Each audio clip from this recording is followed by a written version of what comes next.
রাজধানীর বাজারের সবশেষ পরিস্থিতি জানতে যুক্ত হচ্ছি সহকর্মী ওয়ালিদ সাকিবের সাথে। তিনি যুক্ত আছেন রাজধানীর কারওয়ান বাজার থেকে। ওয়ালিদ, এই যে লেবুর দাম বেড়ে গেল রোজার আগে এবং এখনো আজকে রোজার প্রথম দিন, লেবুর দাম অনেক বেশি, সাথে বেগুন এবং অন্যান্য সবজির দামও বেশি, মুরগির দামও বেশি। তো আপনি তো বাজারে আছেন, কি অবস্থা দেখছেন বাজারের? বাজারে আসলে রোজা উপলক্ষে সবকিছুরই দাম বেড়েছে। এক ধরনের ভোক্তাদের মধ্যে এক ধরনের অস্বস্তি রয়েছে। তারা বলছেন যে বাজার মনিটরিং সঠিকভাবে না করার কারণে আসলে এখন এই ধরনের বাজারের যে ঊর্ধ্বমুখী প্রবণতা আছে, অর্থাৎ দাম বেড়ে গেছে সবকিছু।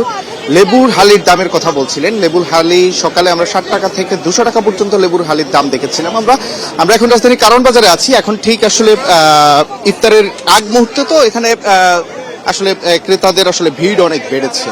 আমরা আপনাদেরকে যদি একটু বলি যে লেবুর কথাই যেহেতু বলছিলেন, লেবু বিভিন্ন ধরনের লেবু রয়েছে। আকার ভেদে লেবুর দাম 60 টাকা, 80 টাকা, 100 থেকে 200 টাকা পর্যন্ত বিক্রি হয়েছে।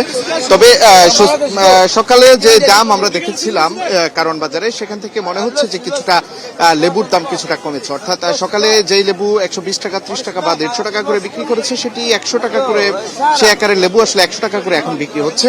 আর বেগুনের দাম বলছিলাম আমরা, বেগুনের বিশেষ করে জানেন যে রমজানে বিশেষ করে বেগুনির একটা চাহিদা রয়েছে, যার কারণে বেগুনের চাহিদাও ভালো থাকে। বেগুনের দাম সবচেয়ে বেড়ে গেছে। আমরা কথা বলেছিলাম ক্রেতাদের সঙ্গে, আমরা বিক্রেতাদের সঙ্গে আমরা কথা বলছিলাম। ভোক্তারা তাদের অসন্তুষ্টির কথা জানাচ্ছেন যে আসলে বাজার মনিটরিং ঠিক মতে না থাকার কারণে বাজারে সব ধরনের সবজির দাম বেড়েছে। বিশেষ করে আমরা সালাদ যে আইটেমগুলো রয়েছে, শশা যেই শশা কয়েকদিন আগেও 50 টাকা করে বিক্রি হয়েছে, এখন রমজানকে ঘিরে কিন্তু এই শশার দাম এক ধরনের বেড়ে গিয়েছে। 100 টাকা করে বিক্রি করছেন, কোনো কোনো ক্ষেত্রে 120 টাকা পর্যন্ত আমরা শশার দাম আমরা পেয়েছি।